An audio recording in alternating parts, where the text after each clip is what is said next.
Models working in France will now need a medical certificate from a doctor to prove they are healthy and not dangerously thin. Under a new law that has been approved by French elected officials, failure to provide a certificate will be punishable by up to 6 months in jail and a fine of €75,000. The bill also forces magazines to flag pictures of models that have been photoshopped or touched up. The new legislation is meant to combat the growing problem of anorexia in models and the rising number of young people who also have eating disorders.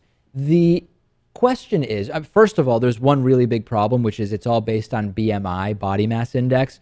We've already talked about why body mass index is not a good indicator for whether someone is healthily under or overweight or whatever. We won't get back into that. You can Google it, plenty about that. But let's get past the BMI thing. Let's step aside from that. Is the idea to keep models healthier or to prevent people from seeing models and generating images of what they should look like based on what the models look like? And does it even make a difference? I mean, could this be effective in some way? I think it could, because I think in many cases the models are victims, right? They're victims of their environment. There's a lot of pressure.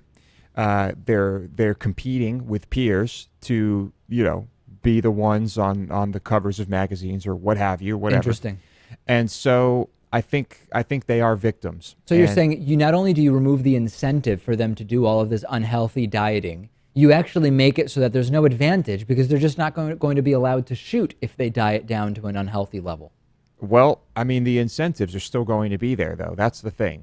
And so this is kind of just like a safeguard put in place, yes, to protect the models, but also to make sure that they aren't being taken advantage of and abused. Because the magazines and whoever is shooting them isn't going to be able to do what they want to do if they are imposing that models become unhealthily thin. Right, yeah.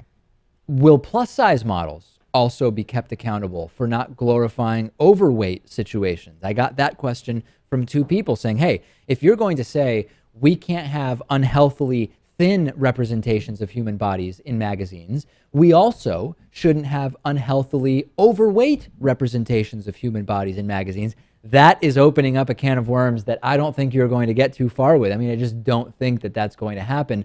But there's a difference, right? You can say being too thin is unhealthy, being too heavy is unhealthy. There is not an industry of deliberately gaining weight in order to appear in modeling magazines. And I think that's what this is trying to tackle. Not yet, absolutely. Well, I mean, honestly, the way I see some of these pictures I see online, I kind of see things headed in that direction. And, you'll see a picture online of someone who's incredibly overweight, and it's some type of inspirational picture saying, you are beautiful, be yourself, this is wonderful. Which is great, you just may not be healthy. And maybe we shouldn't be encouraging people to be unhealthy in that way. Yeah, we need to be encouraging people to be at healthy weights. You don't want to go to one side or the other. So it's getting ridiculous. As a reminder, it is France. There are far fewer overweight people in France. People may or may not be aware of that, but that's just sort of a case in point. Send me your thoughts about this. Will this be effective? Does it make sense? Let me know what you think, and we'll definitely do a follow-up either on the regular show or the bonus show.